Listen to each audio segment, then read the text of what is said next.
Hello dear friends, this is Cathy from China. This video I will show you how do we make EPS and EPP molds. These are for EPS boxes. Machining process to ensure precision of the mold.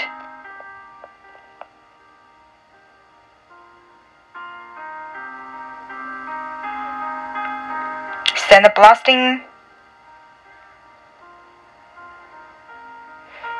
If you are looking for EPS or EPP mold, please contact with us. We are glad to assist with your EPS or EPP project. Thank you for watching.